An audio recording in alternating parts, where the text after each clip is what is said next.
नमस्कार। आप देख रहे हैं स्पेशल कवरेज न्यूज। मैं हूं आपके साथ शिव कुमार मिश्रा। मेरे साथ हैं आज उत्तर प्रदेश के पूर्व पुलिस महानिदेशक आदरणीय श्री सुलखान सिंह साहब जी। नमस्कार, स्वागत और अभिनंदन। नमस्कार।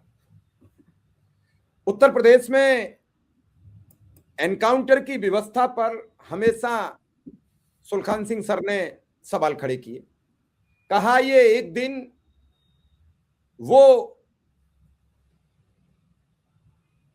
कस्तूरी हो जाएगी जो मृग की नाभि में होती है, लेकिन वो खोजता फिरता है सब जगह और उसे मिलती नहीं है। जब इनकी जांचें शुरू होंगी तो जब जो लोग होंगे जो करने में कारित करने में अधिकारी कर्मचारी या सिपाही दरोगा होंगे वो सब झेलेंगे, फिर सीनियर अधिकारी कोई कुछ नहीं करता। और ऐसे आदेशों को कोई लिखित तो दिया नहीं जाता है। यही मामला कल एक हाफ एनकाउंटर को लेकर इलाहाबाद हाई कोर्ट में प्रतिक्रिया आई है सामने, और उस प्रतिक्रिया में पीयूसीएल महाराष्ट्र का जिक्र किया गया और कहा गया कि अब एसपी और एसएसपी कोर्ट की अवमानना के शिकार होंगे। तो आखिर ये सब खेल क्या चल रहा था? आखिर क्यों हो रही थी? टखने से नीचे गोली लगती है, मोटरसाइकिल पर दो लोग सवार होते हैं, एक को गोली लग जाती है, एक फरार हो जाता है, अंधेरे का लाभ उठाकर निकल जाता है, पुलिस उसे लेके अस्पताल चली जाती है, डॉक्टरी हो जाती है और डॉक्टरी के बाद जेल में दाखिल कर दिया जाता है। घायल ज्यादा है तो इलाज करा दिया जाता है। अब ये सब चीजें जब सामने आ रही हैं तो पुलिस बल पर भी सवाल उठ रहे हैं, क्यों हो रहा है सब? तो मैं इसको समझना चाहता हूं। उत्तर प्रदेश के सबसे बड़े पुलिस बल के मुखिया रहे हैं और अपने कार्यकाल में एक काबिले तारीफ काम करके गए। किसी ने पुलिस के किसी भी कार्य प्रणाली पर उंगली नहीं उठा पाई। एक अच्छे अधिकारी से समझने की जरूरत है कि आखिर ये सब हो क्या रहा है। सर, आज ये क्या हो रहा है? आपाधापी मची है। अदालत एक तरीके से धमका रही है, एक तरीके से चेतावनी दे रही है। मिश्र जी, ये मैंने अदालत का फैसले पर जो लेख देखा था लाइव लॉ में, वो मैंने पढ़ा है। अदालत ने इसमें मेंशन किया है कि इनकाउंटर के मामले में जो सुप्रीम कोर्ट की गाइडलाइंस हैं, पीयूसीएल बनाम स्टेट ऑफ महाराष्ट्र 2014 की, उनका पालन यहाँ नहीं किया जा रहा है। इसके पहले भी कई बार माननीय उच्च न्यायालय ने इसमें प्रतिकूल टिप्पणियां की हैं, लेकिन ऐसा लग रहा है कि इसमें कोई ध्यान नहीं दिया जा रहा है और इससे पुलिस की छवि खराब हो रही है और पुलिस की निष्पक्षता प्रभावित हो रही है। इससे लोगों का भरोसा टूट जाता है पुलिस पर, जो कि सबसे खराब चीज हो सकती है किसी पुलिस फोर्स के लिए। तो इसमें जरूरी है कि इसमें डीजीपी और सरकार भी इसमें ध्यान दे और इस बात को सुधारें। सर, ये जो उन्होंने कई 6 पॉइंट घोषित किए, कई तरीके की बातें बताई कि इस तरीके से नहीं होना चाहिए, अगर ऐसा होगा तो ये प्रक्रिया होनी चाहिए, अगर एनकाउंटर हुआ तो आपको बगल की पुलिस स्टेशन पर एफआईआर, कई बातें कोर्ट ने कही हैं। तो क्या इस तरीके से ये सब कार्रवाई हो पाएगी? फिर तो पुलिस इन्हीं एफआईआर और इन सब में उलझ जाएगी। पुलिस के पास तो एक बड़ी व्यवस्था होती है, बड़ी जिम्मेदारी होती है कानून व्यवस्था कंप्लीट कराना। और कानून व्यवस्था, सर, आप तो एसपी से लेकर और उस बड़े पद तक पहुंचे जिसकी सबको उम्मीद और भरोसा होता है। आपने इस बीच के रास्ते में आपने समझा और देखा कि अपराध इकबाल से रुकता है, अपराध एनकाउंटर से नहीं रुकता है। तो पुलिस का इकबाल क्यों कमजोर पड़ रहा है और एनकाउंटर क्यों हावी पड़ रहा है? देखिए मिश्र जी, इकबाल इसीलिए कम पड़ रहा है कि पुलिस पे जो निष्पक्ष कार्रवाई करने का जो एक भरोसा होना चाहिए वो टूट गया है। लोगों को ये लगता है कि पुलिस निष्पक्ष कार्रवाई नहीं कर रही है। ये बड़ी दुखद बात होती है इसमें। और सुप्रीम कोर्ट ने इसीलिए गाइडलाइंस जारी की थी।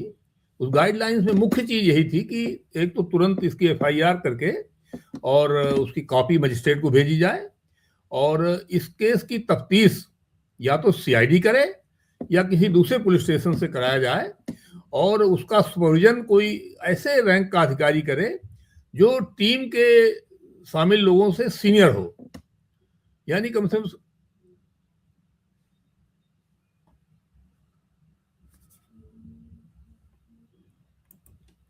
हेलो जी सर, आ रही है आवाज? हाँ, ये अचानक चला गया था। तो जो कम से कम डिप्टी एसपी रैंक का होगा, तभी, क्योंकि ज्यादातर सब इंस्पेक्टर लोग शामिल रहते हैं इस तरह मुठभेड़ों में, तो किसी दूसरे सर्किल के अधिकारी से तफ्तीश कराई जाए।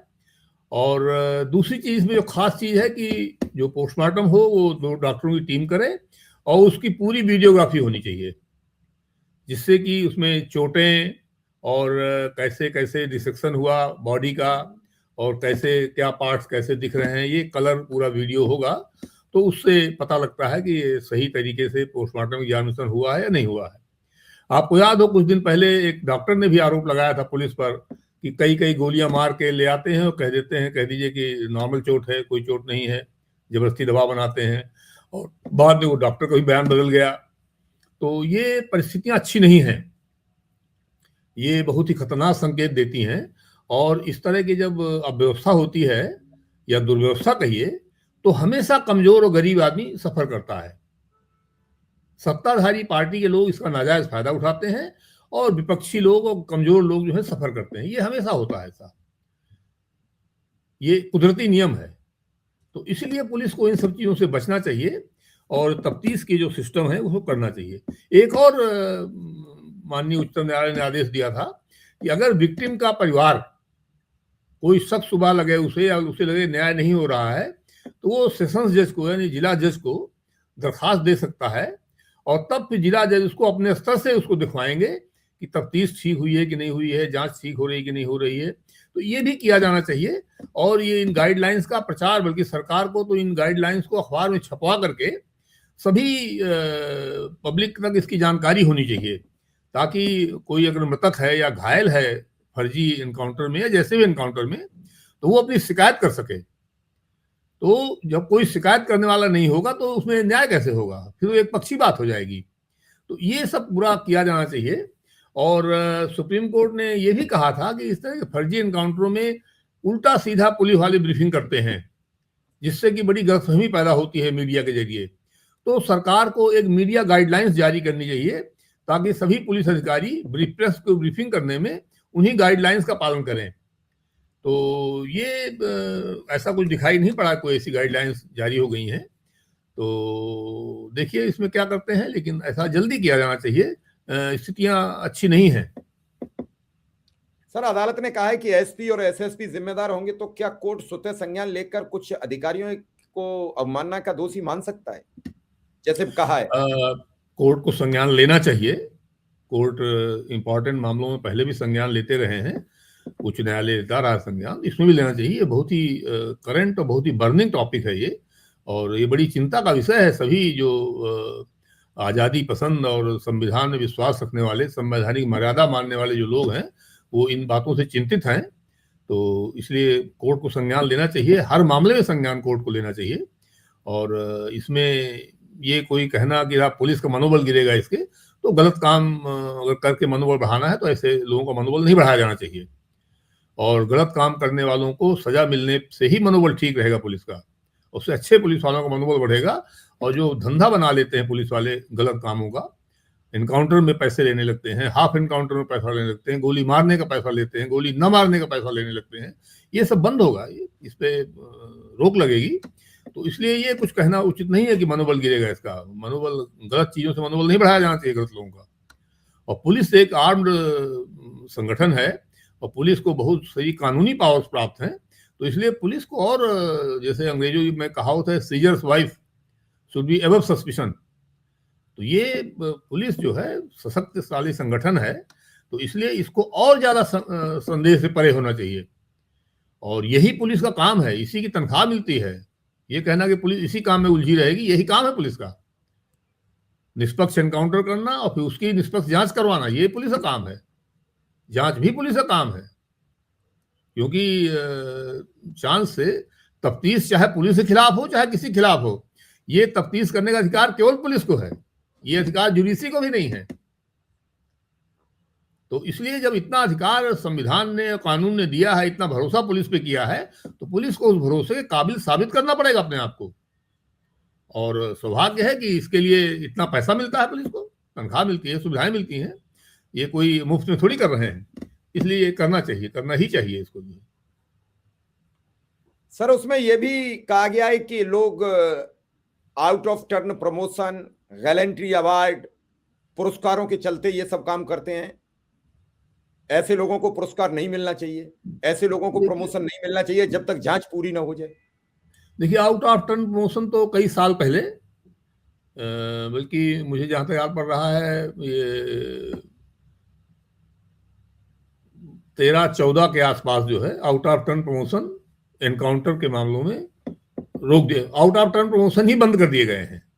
तो किसी तरह से आउट ऑफ टर्न प्रमोशन नहीं होते हैं इस मामले में, तो ये बात तो खत्म हो गई। लेकिन यहाँ तक मेडल्स वगैरह की बात है, तो उसमें सुप्रीम कोर्ट ने भी कहा है और भारत सरकार ने लोकसभा में जो जवाब दिया था उसमें भारत सरकार ने कहा है कि आईबी से और मजिस्ट्रियल इंक्वायरी देख करके सारी चीजों को पुष्टि करने के बाद ही इनकाउंटर के मामले में मेडल दिए जाते हैं।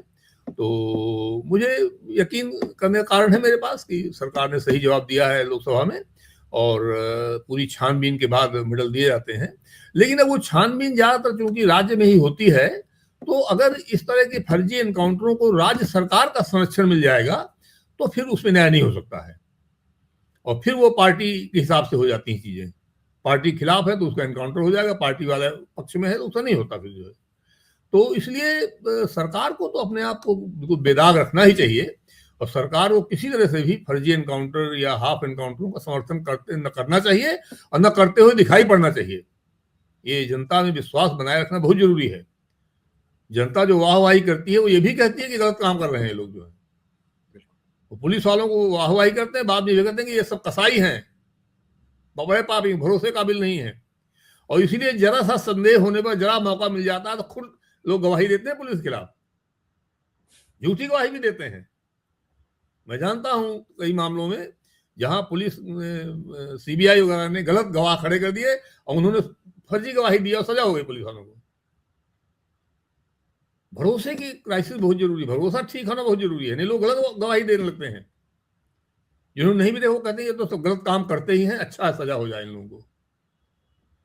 और 4-5 साल पहले के मेरे पास आंकड़े हैं, यहाँ करीब 250 पुलिस वाले जेलों में सड़ रहे हैं, 125 से ज्यादा सजा पा करके, और बाकी अंडर ट्रायल जमानतें नहीं हो रही इन लोगों की।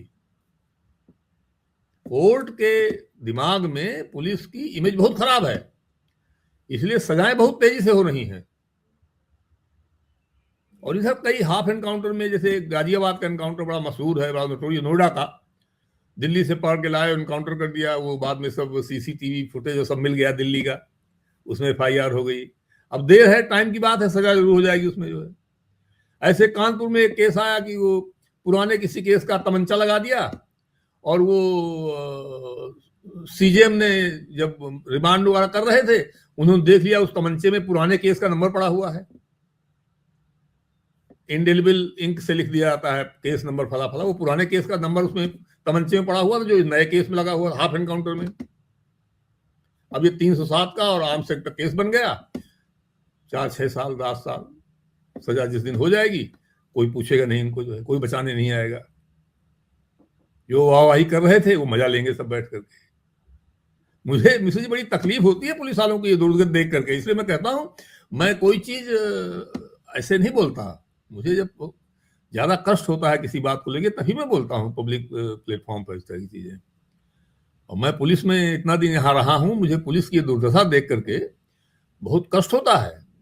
मैंने देखा है एक पीलीभीत के एनकाउंटर केस में 45 लोगों को उम्र कैद की सजा हो गई और सरकार ने कोई मदद नहीं किया उनकी।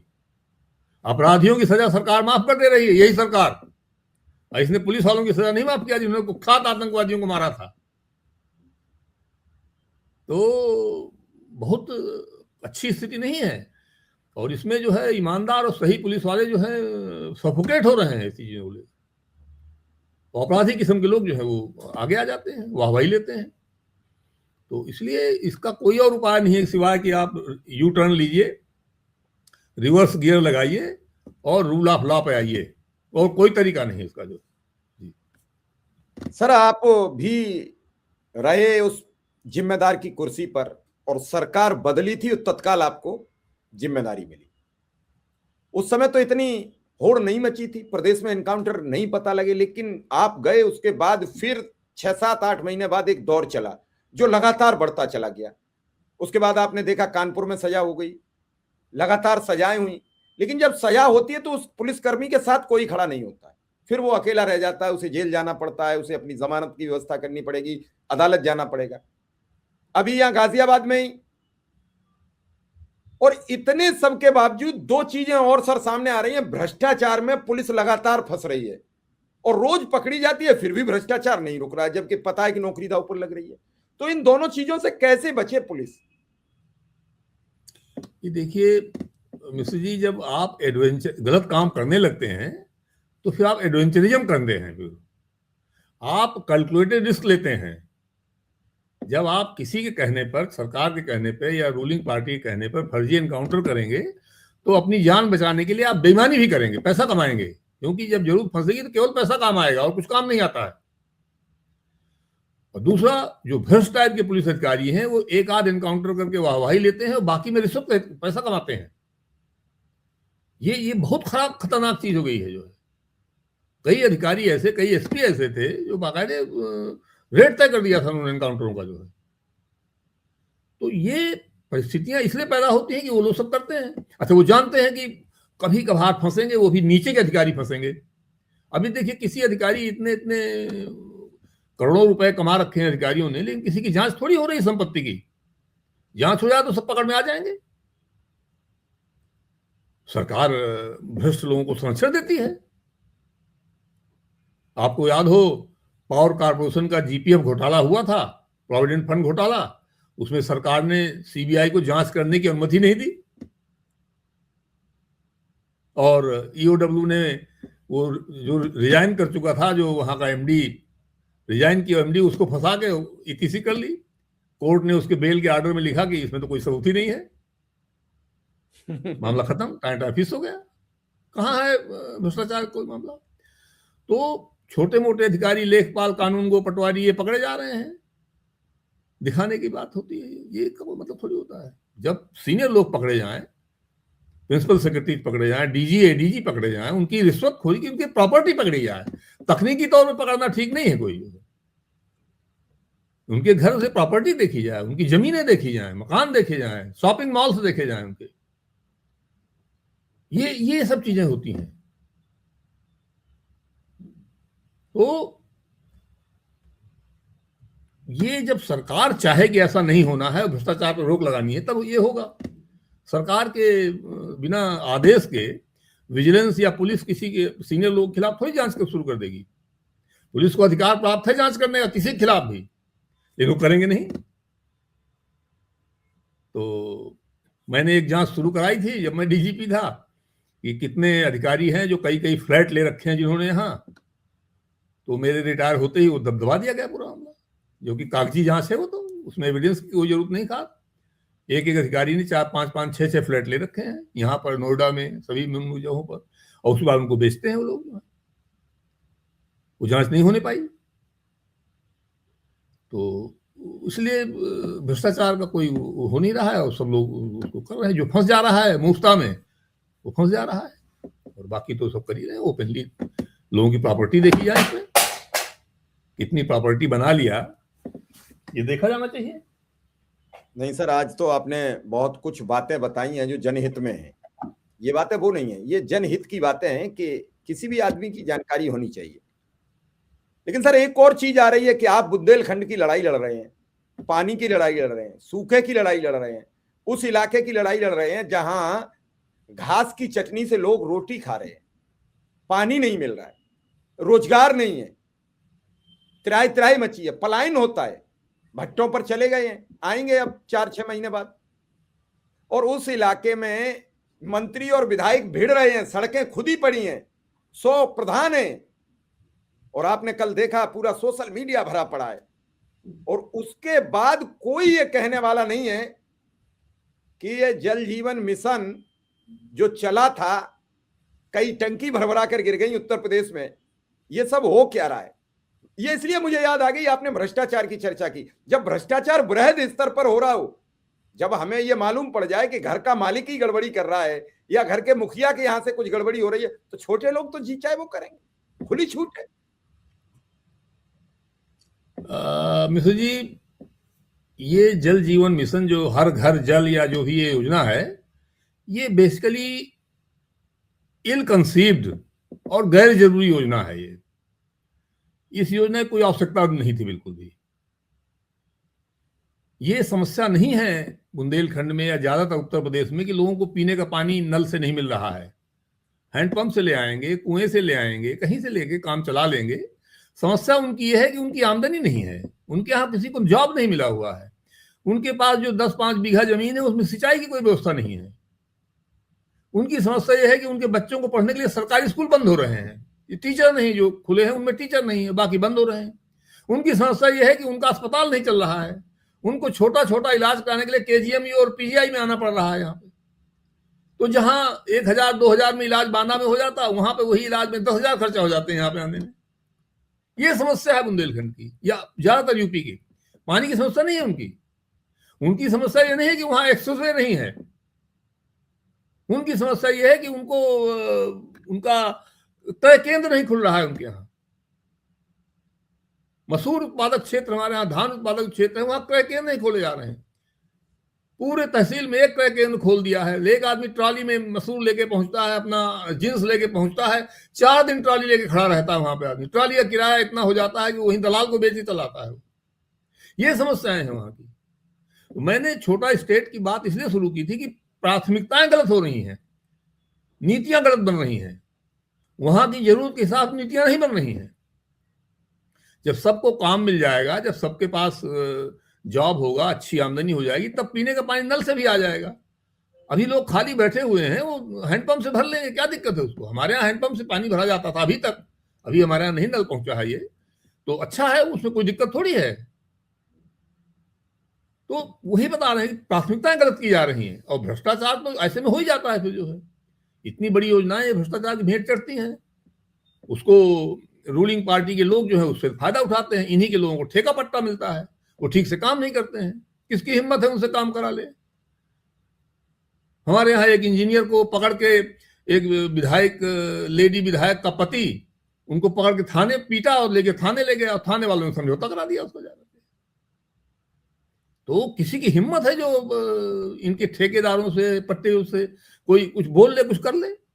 एक बनारस के विधायक ने सिपाही को धमकाया और उसको लाइन हाजिर करा दिया कानपुर में, क्योंकि उसके भाई जो ठेकेदार जो पुलिस का काम कर रहा था, उसमें वो मीन में निकाल रहा था। वो सिपाही, उसकी ड्यूटी लगी थी, पुलिस एसपी ने ड्यूटी लगाई थी उसकी कि ये काम जो थाने का हो रहा है, देखो ठीक से काम होता रहे। हम लोग भी ड्यूटी लगाते थे, ड्यूटी लगाई जाती है किसी ना किसी की। अब उसने टोका टाकी ठेकेदारी कर दिया, विधायक ने धमकाया उनको और कह दिया साहब ये हमसे बदतमीजी कर रहा है। अरे आप वहां गए क्यों थे? आप ठेकेदारी करवाएंगे अपने भाई को? तो ये स्थितियां हो गई हैं, कौन इसको रोकेगा बताइए हमको आप। अब ये विधायक जो है हेकड़ हैं, इसलिए इन्होंने मंत्री जी से इतना कर लिया। यही बात कोई विपक्ष का विधायक थोड़ी कर सकता था। 20 तो FIR हो गई होती अब तक। तो पुलिस खोज रही होती। कहाँ रूल ऑफ लॉ हो पा रहा है? नहीं हो पा रहा है। तो वो भ्रष्टाचार इतना भयंकर हुआ है इस योजना में, सभी में होता है, बड़ी योजनाओं में। हमारा बुंदेलखंड एक्सप्रेसवे बना है, इतना घटिया क्वालिटी का बना है कि उसमें आप 40 किलोमीटर चलेंगे तो 4 जगह सर पे आपका सर गाड़ी पे टकराएगा आपकी, इतनी खराब क्वालिटी है उसकी। तो ये तो है ही है, लेकिन इस योजना में भयंकर भ्रष्टाचार है। ये बात जो आपने बताई, ये सड़कें खुद ही पड़ी हुई हैं, सीसी रोड्स गांव की काट के बनाई गई थी। ठेकेदार की ड्यूटी थी कि उसको दोबारा सीसी से बंद करे, उसने नहीं किया, सब खर्चा बचा लिया उसने अपना। अब आप करा लीजिए उससे, आप कुछ नहीं करा पाएंगे। टंकियां टूट गिर रही हैं, गिरती रहेंगी, बाद में कह देंगे कि साहब ये तो 5 साल हो गया, 10 साल हो गया, इसकी लाइफ, इसकी मियाद, इसकी उम्र 15 साल है। इस तरह की बातें शुरू कर देंगे लोग। हमारे बुंदेलखंड में पाठा पेयजल योजना चलाई गई थी 70s में, वो टंकियां अभी तक वैसे खड़ी हुई हैं, कभी पानी नहीं आता कहीं पे। तो ऐसी एक योजना जो फेल हो गई है उसका नाम बदलने से वो योजना कैसे कामयाब हो जाएगी? पानी है कहां बुंदेलखंड में जो आप पंप से चढ़ा देंगे टंकी पर? उससे पानी की बर्बादी ज्यादा होगी। देखिए, कुआं से पानी की बर्बादी मिनिमम होती है, हैंडपंप में थोड़ा ज्यादा होती है, नल में और ज्यादा बर्बादी होती है। पानी है नहीं वहां पर, पानी रोकने की कोई व्यवस्था सरकार नहीं कर रही है, पानी निकालने की व्यवस्थाएं हो रही हैं। रोकने में खर्चा कम लगता है, वो काम नहीं करेंगे। जिसमें खर्चा ज्यादा लगे वो काम करेंगे, वो योजनाएं बनेंगी। इंजीनियर्स वैसी सलाह देते हैं, इंजीनियर वैसी योजनाएं बनाते हैं, अधिकारी वैसे सलाह देते हैं सरकार को। लाखों करोड़ की योजनाएं हैं ये। स्कूल के लिए पैसा नहीं है मास्टर को तनख्वाह देने के लिए। स्कूल की बिल्डिंगें गिरेंगी लेकिन नल नल के लिए पैसा है, एक्सप्रेसवे बनाने के लिए पैसा है। तो ये गलत प्राथमिकताएं, गलत, हमारी आवश्यकता नहीं है ये। लोग हमसे कहते हैं साहब वो पैसा कहां से आएगा बुंदेलखंड के लिए? हम कहते हैं यही से आएगा जो आप ये गलत कर रहे हैं। फिर गंगा एक्सप्रेसवे आपने गैर जरूरी बना दिया 20,000 करोड़ का, हमारा हिस्सा उसमें 2,000 करोड़ होता, हम 2,000 करोड़ में कुछ काम कराते अपना। भाई हमारा भी तो हिस्सा है गंगा एक्सप्रेसवे में। बिल्कुल। एक और योजना बन रही है गोरखपुर से अंबाला एक्सप्रेसवे बनाने का। सबसे उपजाऊ जमीन जो उत्तर प्रदेश की है वहां से निकलेगा वो। जरूरत नहीं है उसकी, कोई जरूरत नहीं है, लेकिन बनेगा। भाई उसमें भी हमारा हिस्सा है। तो हम कह रहे हैं भाई आप हमारा राज्य अलग करिए, हम अपने हिस्से से काम करेंगे। हम ये प्राथमिकताएं नहीं बनाएंगे। हम देखेंगे सारे स्कूल चले, हम देखेंगे सारे अस्पताल चले, मेडिकल कॉलेज में डॉक्टर हो, टीचर्स हो, स्टाफ हो। हमारे आदमी को, बुंदेलखंड के आदमी को यहां आना पड़े, लखनऊ आना पड़े, उसकी खेती के लिए पानी मिल जाए उसको। आप मिश्र जी ये समझ लीजिए कि मैं बार बार इसको कहता हूं, लोग कहते हैं आप बार बार वही बात क्यों कहते हैं? ये मेरा दर्द है। हमारे यहाँ का करीब 32 लाख आदमी, रिसर्च में पाया गया है, करीब 32 लाख आदमी बुंदेलखंड का बाहर मजदूरी कर रहा है, दिहाड़ी कर रहा है, बेलदारी कर रहा है। बुंदेलखंड में बेलदारी का भी काम नहीं है। 75, 78, 77, 78 साल हो गए आजाद हुए देश को, एक भी शहर बुंदेलखंड में 10 लाख की आबादी का नहीं है। कोई मेट्रोपॉलिटन सिटी बुंदेलखंड में नहीं है। तो ये सरकार को देखना चाहिए कि हमारी मांग वाजिब है कि नहीं वाजिब है। क्यों वहां कोई मेट्रोपॉलिटन सिटी नहीं बना आज तक? क्योंकि जो भी 4 पैसा कमा लेता है या कोई नौकरी पा जाता है वो वहां नहीं रहता है। वो कानपुर में रहता है, आगरा में रहता है, लखनऊ में रहता है, बनारस में रहता है, इलाहाबाद में मकान बनाता है। वो वहां क्यों रहेगा बुंदेलखंड में, जहां ना स्कूल है, ना पानी है, ना मदरसा है, ना अस्पताल है, कुछ है नहीं जहां पर। तो बुंदेलखंड की बात आई तो हमारा दर्द छलक पड़ता है। वो नीतिगत समस्याएं हैं। हम किसी की नीयत नहीं डाउट कर रहे हैं। आप वही नीयत आपकी जो है बाकी के लिए है जो हमारे यहाँ के लिए है, लेकिन आपकी नीति गलत बन जाती हैं, नीतियां गलत बनती हैं। वो नीतियां हमारे यहाँ नहीं काम कर सकती। हमारी वो जरूरत नहीं है जो यहाँ की जरूरत है। पश्चिमी उत्तर प्रदेश में भले ही लोगों को पानी की जरूरत पड़ जाए, कुछ ऐसा पड़ जाए, हमारे यहाँ भी बात नहीं है। हमारे यहाँ तो अभी आमदनी नहीं है लोगों की, नल की टोटी नहीं लगवा पाएंगे लोग जो है। लेकिन सर सवाल तो यह है कि आपने जो पीड़ा की वो बहुत ज्यादा है।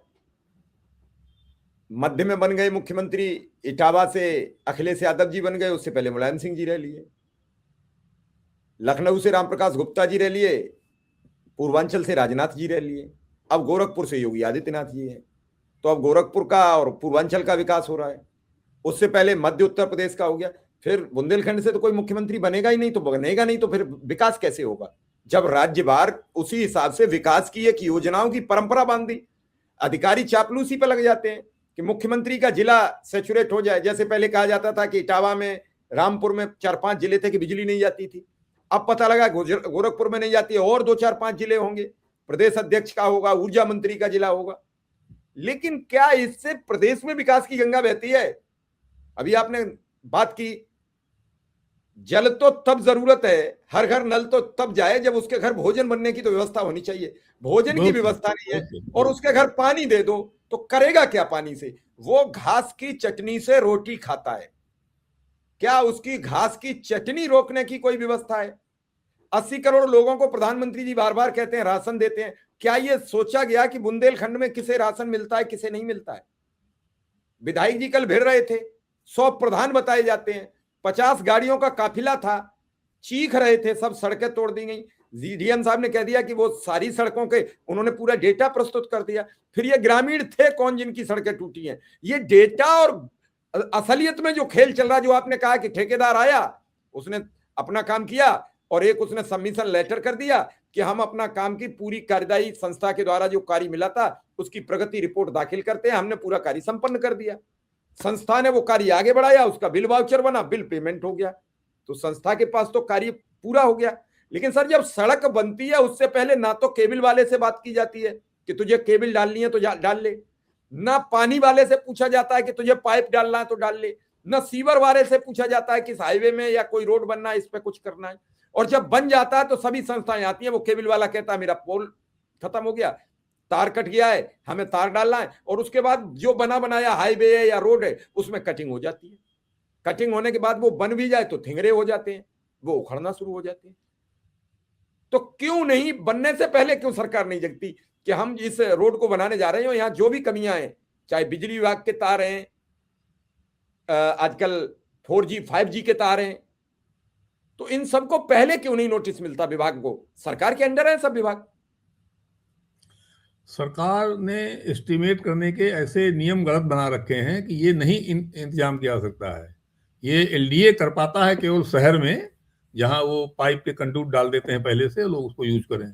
फिर भी यहाँ पे तमाम केबल के तार जो हैं बिजली खंभों दौड़ रहे हैं लखनऊ में भी। तो और सड़क काटने का जिनको मिलता है उनके एस्टिमेट में ये भी शामिल रहता है कि वो सड़क को ठीक करेंगे, तो ठीक नहीं करते हैं। और अगर जिलाधिकारी ये कह रहे हैं कि सब ठीक कर दिया गया तो गलत कह रहे हैं। जो आज ही मेरे पास कुछ लोग बुंदेलखंड क्षेत्र से आए थे, बता रहे थे कि सब कोई सड़क ठीक नहीं करता, उसको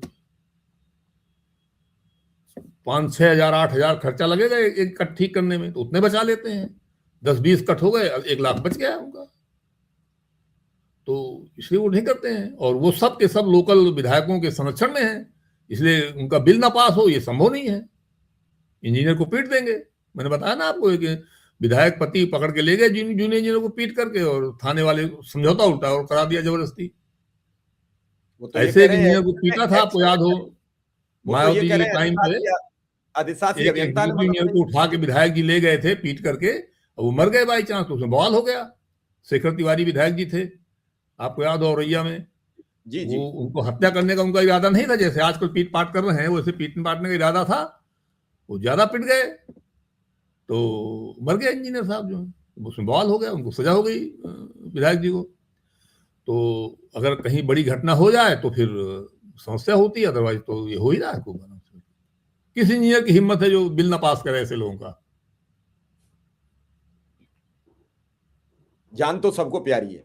चलिए सर, आपने बड़ी आज गहन जानकारी दी है और काफी कुछ बातें बताई पुलिस को लेकर, काफी कुछ बातें बताई बुंदेलखंड को लेकर। बुंदेलखंड की तो आपने पूरी पीड़ा बयां कर दी है, भ्रष्टाचार की पीड़ा बयां कर दी। ये किसी के ऊपर एलिगेशन नहीं है, जो आप देख रहे हैं, जो रोज समाज में आपके पास शिकायतें आती हैं, जो रोज समाज के लोग आपको जानकारी देते हैं, उस पर आपने अपनी बातचीत की है। तो अब हम आपसे इजाजत लेंगे। आपका बहुत बहुत आभार, आपने हमें कीमती समय दिया। नमस्कार।